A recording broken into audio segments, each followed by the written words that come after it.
tafadhol bahwa habaib itu bukan keturunan Nabi, silahkan.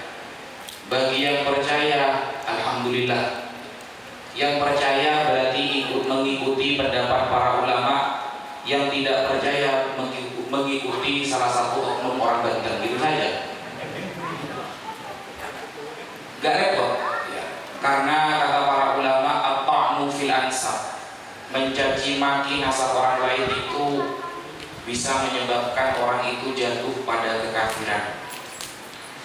Al-Imam Al-Munawi dalam kitab Faidul Qadir menerangkan, maksudnya mencaci nasab orang lain yang menyebabkan kafir itu binahwil qadah fi nasabi man thabata fi zahiri syar'i. Berani mencaci maki nasab orang lain yang secara zahir nasabnya sudah ditetapkan oleh syariat.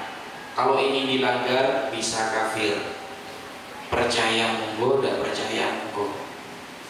Kalau jenengan seumpama menemukan oknum habaib yang ilmunya kurang, yang akhlaknya kurang, tegur Pak. Jangan takut, tegur. Kalau ada habaib itu berupa sesosok orang yang soleh, yang alim, ikuti. Kalau gak alim, gak soleh, gak usah diikuti, gak usah repot-repot gitu. Nanti tidak ada persyafaat. Rasulullah itu tahu, syafaati lil kabair min ummati, syafaatku untuk pendosa besar dari kalangan umatku. Allah lebih tahu. Kalau ada habaib yang gak sopan, tegur. Ada habaib yang melakukan kesalahan, nasihati.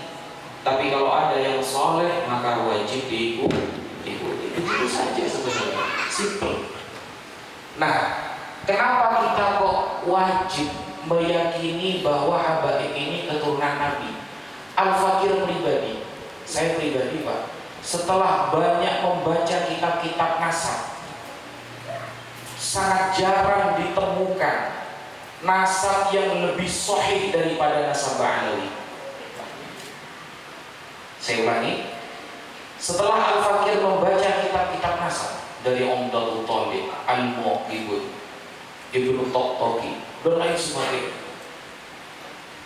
hampir sulit ditemukan nasab yang lebih sahih daripada nasab Ba'alawi. Ba'alawi ini sahihnya itu bil ijma'. Makanya istilah nasab itu ada 4. Pertama, sahihun nasab. Apa artinya sahihun nasab? Nasabnya sahih. Definisinya adalah wa huwal ladzi thabata nasabuhu inda an-nasabah bisyahadati wa qubila bi nuskhatil asli bi ijma'il masyayikhin nasabi wal ulama'il mashhurin bil amanati was salahi wal fadl wa kamalin lil aqli wa taharatil mawlid. Itu definisi nasab yang sahih. Adalah orang yang nasabnya sudah terkonfirmasi oleh ulama nasab dengan saksi nyata. Saksinya harus tahu ilmu nasab juga, dan menggunakan nuskhatul asli, salinan yang asli yang disepakati, wa nusu alaihi bi ijma'il masyayikhin nasabi, dan salinan ini, catatan ini disepakati oleh para ulama nasab. Nasabah, bukan nasabah BRI BNI nih Pak ya. Nasabah ahli nasab artinya ya. Takut sampai pikirannya angsuran soalnya dia. Allahu Akbar, besok jatuh tempo kan gitu. Ini bukan nasabah bermakna ahli nasab. Wal ulama masyhurin, bukan hanya ulama ahli nasab, tapi juga diakui oleh ulama yang masyhur bil amanati, dengan amanahnya, wassolahi dan kesolehannya, wal fadli dan keutamaannya, wa kamalil aqli dan kesempurnaan ilmunya, wa taharatil maulid dan suci lahiriahnya. Ini nasab Ba'alawi. Di bawahnya sedikit ada yang namanya maqbulun nasab. Nasab yang masih diterima. Apa itu? ma thabata nasabuhu inda ba'din nasabin wa ankarahu akhar fasara maqbulan min jihati syahidaini adlaini. Kalau ada perbedaan pendapat antara ulama nasab A dan B, yang A mencetuskan ini sahih, yang B mengingkari, kalau ada perbedaan namanya maqbulun nasab, nasabnya masih diterima. Ini di bawahnya sahih. Dan ini bisa terkonfirmasi min jihati syahidaini adlaini, harus ada dua saksi yang paham nasab. Nah, di bawahnya sedikit ada yang bernama masyhurun nasab, nasab yang masyhur. Siapa mereka? Yaitu man ishtahara bisiyadati wa lam yu'raf nasabuhu. Orang yang masyhur sudah dikatakan sayyid tetapi nasabnya tidak diketahui. Ini namanya masyhurun nasab. Ya. Masyhurun 'indal 'ammah, majhulun fi 'ilmin nasab. Secara masyarakat mengakui kesayyidannya, tapi di dalam kenasabannya masih belum diketahui. Bawahnya sedikit. Paling bawah namanya mardudun nasab. Apa mardudun nasab? Manidda'a ila qabilah wa lam yakun minhum thumma alimu tilkal qabilah bibutlani thumma mana'uhu an da'wahu fasara hukmuhu indan nasabah annahu mardudun nasab. Ada orang yang ngaku sayyid dari jalur Jilani contohnya. Lah yang al-Jilani yang lain menolak, kamu bukan Jilani. Kalau ada yang menolak yang lain, saya ngaku-ngaku Ba'alawi, yang lain menolak, Ba'alawi yang lain menolak, itu namanya mardudun nasab. Nasabnya ditolak.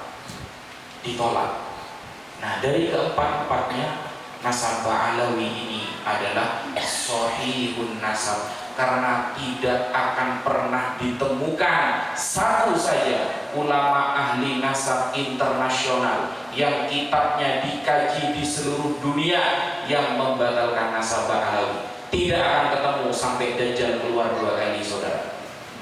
Tidak akan ada itu. Saya tunggu sampai Dajjal keluar 2 kali. Tidak ada. Kalau mau, jadi begini,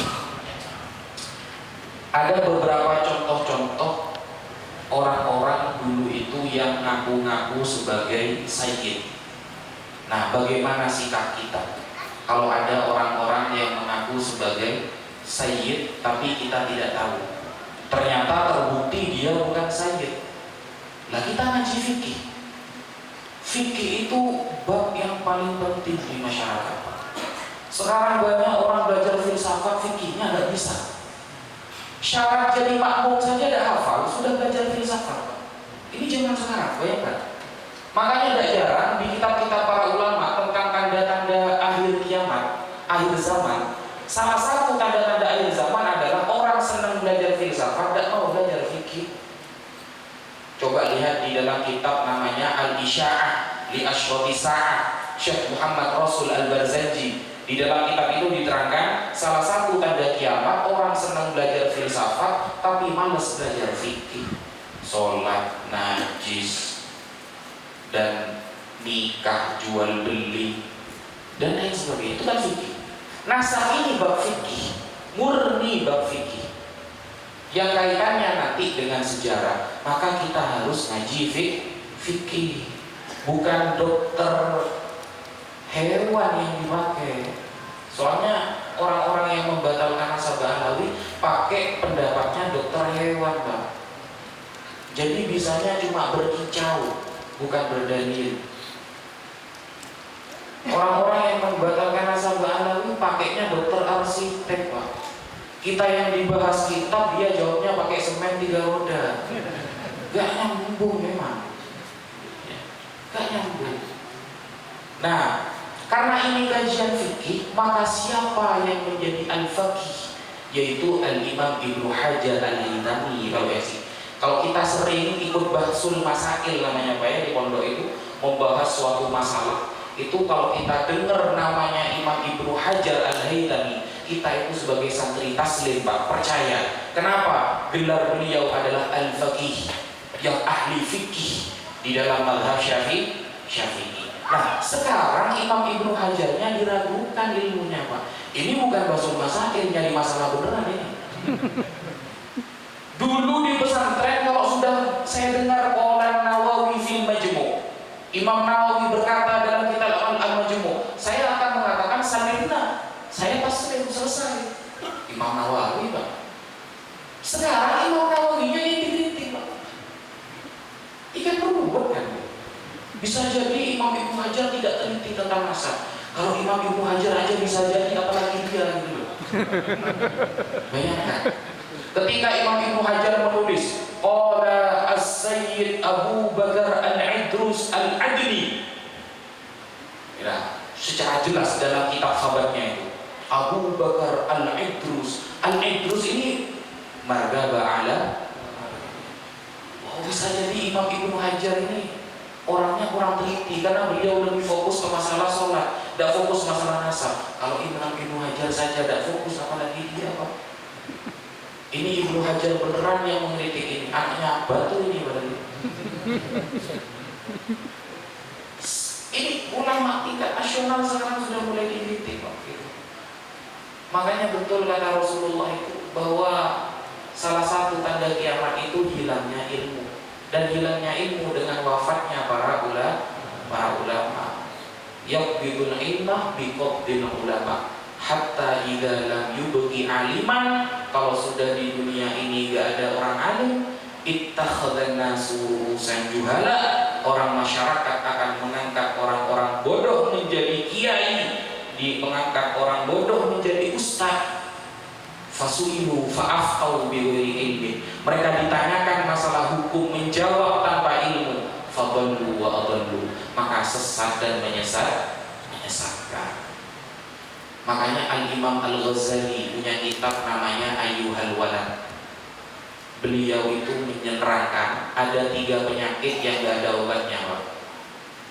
Yang pertama adalah orang yang benci kepada kita karena hasud, dengki. Nah ini gak ada obatnya. Betul kata Imam Ghazali, orang kalau benci kepada kita karena hasud, gak ada obatnya itu Pak. Semakin Anda benar, semakin salah menurut dia. Kita mau pakai dalil dari A sampai Z, tambah salah menurut dia. Ini orang kalau sudah benci kepada kita karena iri, dengki, semakin kita benar maka semakin salah. Itu. Yang kedua apa? Ahmak, kata Imam Ghazali. Ahmak ini gak ada obatnya, kata Imam Ghazali. Syekh Hasan itu mazhab Syafi'i mengatakan berbeda antara jahil dan ahmak. Al-jahil yata'allam wal ahmak yunakishu bil batil. Kalau orang jahil, bodoh, dia mau belajar. Kalau ahmak, dungu, dia akan selalu membela kebatilan. Itu perbedaannya. Nah, ahmak ini gak ada obatnya, kata Imam Ghazali. Baru belajar sudah mengkritik ulama yang kelas kakap. Itu ahmak Pak. Gak ada obatnya itu. Cuma hidayah obatnya itu Pak. Cuma hidayah. Mau disampaikan pendapat ulama ada, diterima. Ya, jadi kalau memang punya masalah dengan para habaib, oknum para habaib, selesaikan dengan oknum tersebut. Bukan malah menyerang nasabnya habaib semuanya batal. Andaikan seluruh ulama di dunia mengakui nasab habaib, saya tetap membatalkan. Itu besar umat. Seluruh umat dunia. Saya ingat waktu baca Sulam Taufik itu. Tahu kitab Sulam Taufik? Kecil waktu itu. Di dalam kitab itu kan dikatakan bahwa nanti di akhir zaman banyak orang murtad gara-gara perkataannya. Dia tidak sadar kalau dirinya murtad gara-gara perkataannya itu. Termasuk contoh perkataan yang membuat murtad kalau di Sulam Taufik itu ya. Contoh, kita mengatakan begini. Andaikan Allah mengubah arah kiblat ke utara, saya tidak akan taat, tetap ke arah barat. Nah itu murtad itu. Coba baca di Sulam Taufik itu. Andaikan Allah takdirkan besok kiblat diubah ke arah sana, saya tidak akan ikut, saya tetap lebaran. Nah itu tidak boleh seperti itu. Kan mirip sama yang tadi ya. Andaikan seluruh ulama di dunia mensahihkan, maka saya tetap membatalkan. Ya urusan lo lah, terserah lah. Tapi ya gak apa-apa sih. Maksudnya kita ini sedang melawan orang-orang yang hebat, Pak. Gurunya saja mainnya malaikat yang dimarahin. Saya udah habis pikir, saya itu apa ya? Menyesal saya nonton debat dulu. Kenapa? Saya nggak tahu kalau gurunya ternyata mainnya itu sama malaikat. Tahu gitu saya nggak nonton debat saya dulu. Bayangkan ketika debat yang dipanggil malaikat Israfil selesai, bukan debat, tahlilan. Giliran dah hujan yang dimarahi malaikat Munkar Nakir. Apa kaitannya gitu? Munkar Nakir kan tugasnya di kuburan, bukan masalah hujan kan? Kalau ada acara terus hujan, yang saya marahi, yang saya ujar Munkar Nakir. Yang Munkar Nakir mungkin jawab, Pak, masalah gue apa guys? Kan gitu. Kayaknya belum. Munkar Nakir setahu kita kan tugasnya di kuburan kan? Bukan masalah hujan. Wajar kalau gurunya yang dilawan malaikat, muridnya yang dilawan ulama, sangatnya sambung gitu. Nyambung gitu. Gak akan bisa. Kalau sudah seperti itu mau diajak. Basul Masail itu membahas sebuah masalah fikih ketika para ulama sudah mengatakan A, B, C, kemudian kita mengilhamkan contohnya, selesai masalah.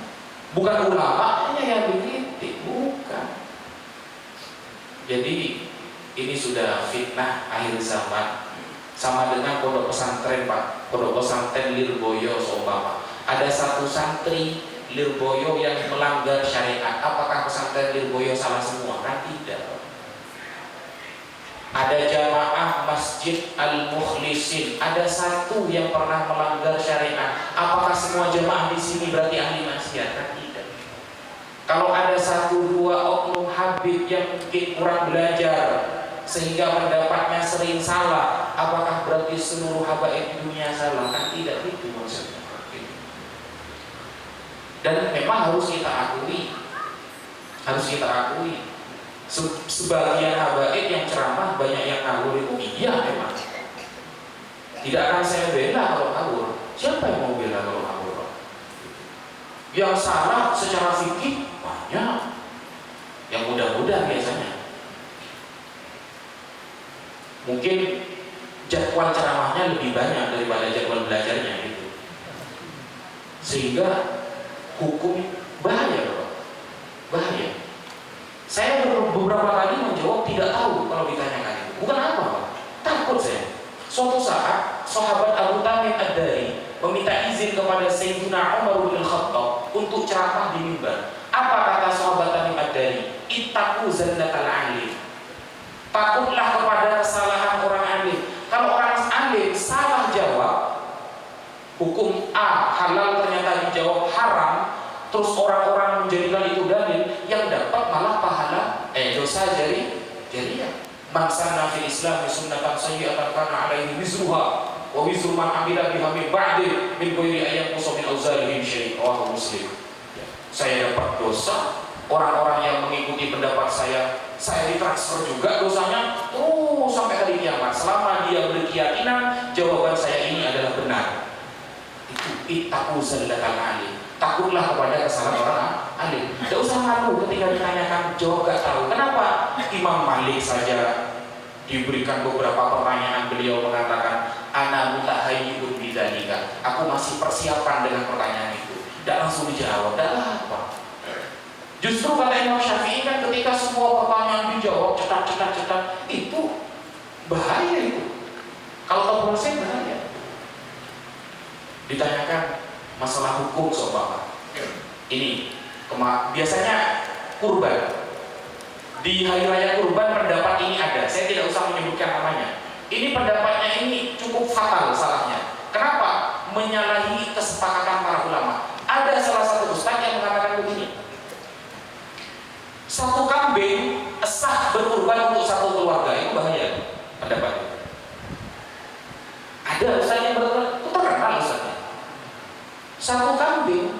bisa sah kurbannya untuk satu keluarga. Cari di YouTube ada itu melanggar 4. Gak ada ulama yang bilang seperti itu, Pak. Kalau kambing bisa untuk satu keluarga, Pak, yang sapi nggak laku, Pak. Betul nggak? Kepro itu gitu. Kata Allah. Kopi master, Pak. Dikit-dikit. Kalau kambing bisa satu keluarga, maka yang sapi tidaklah laku. Itu saya kaji dari mazhab Hambali, mazhab Syafi'i, Maliki, Hanafi. Saya sampai cari pendapat yang paling nawadir, yang paling jarang itu tidak ada. Ittifaq ulama itu. Kalau kambing untuk satu orang, masalah pahalanya mau ditransfer orang satu desa terserah, boleh. Kalau pahala boleh ditransfer untuk satu desa, boleh. Satu negara pun tidak apa-apa. Hadhil udhiyah li Muhammad wa li ummati Muhammad, kan begitu kata Nabi kan? Ini sembelihan ini untuk Nabi, untuk Muhammad dan umat Nabi Muhammad. Maksudnya kata Imam Nawawi dalam kitab Al-Majmu', pahalanya yang ditransfer, bukan kurbannya. Kalau kurban kambing satu untuk satu keluarga, yang sapi gak laku nanti, Pak. Kasihan yang jualan sapi itu, Pak. Ada Ustaz yang berpendapat seperti itu. Fatal itu sebenarnya. Gitu. Nah, kan susah kan ternyata. Ngaji fikih itu susah, Pak. Makanya tidak mudah kita langsung mengatakan Imam Ibnu Hajar tidak teliti. Baru kemarin hidup sudah bilang Ibnu Hajar tidak teliti gitu. Saya, Pak, kalau dengar Imam Ibnu Hajar berpendapat itu gemeter. Kenapa? Imam Ibnu Hajar itu satu kelas dengan Imam Ar-Romli As-Shaghir, sekelas beliau. Ngaji ke ayahnya Imam Ar-Romli, Syamsuddin Ar-Romli atau Ar-Romli Al-Kabir. Nah, ayahnya Imam Romli ini mengakui kalau Imam Ibnu Hajar lebih alim daripada anaknya dan lebih tahqiq. Makanya muncul kitab yang bernama Fathul Ali bi Jam'il Khilaf baina Ibnu Hajar wa Ibnu Romli. Itu pendapat Imam Ibnu Hajar dalam segi pendapat apa? Ketahqiqannya, kesohihannya, ketelitiannya lebih detail daripada Imam Ibnu Romli dalam mazhab Syafi'i. Itu dikatakan tidak teliti. Gitu. Jadi kita sudah tahu bahwa kita ini ada di barisan mana. Ya. Kemarin video yang di Nabawi TV itu di-ban. Al-Fakir diundang di Nabawi TV, diberikan pertanyaan nasab dari A sampai Z, itu di-ban, dihilangkan itu dari YouTube, tidak bisa diposting lagi. Kan? Ini buzzer ini ya, wamantabi'ahum bisu'in ila yaumiddin. Sehingga kita tahu kalau para ulama ini ternyata membedakan antara nasab yang tetap nasab, tapi kalau mau ceramah yang ngaji dulu gitu loh. Nasab tetap nasab, tapi kalau akhlaknya nggak baik ya harus ditegur gitu loh, Pak. Jadi bedakan ya. Tetap dihormati sama dengan kita punya istri. Kalau istri kita ini melanggar syariat, kita kan pasti menegur sebagai rasa kasih sayang dan cinta kita kepada istri kita. Seperti itu. Mungkin itu mukadimah dari Al-Fakir. Ada tanya jawab selanjutnya. Baik, para jamaah sekalian,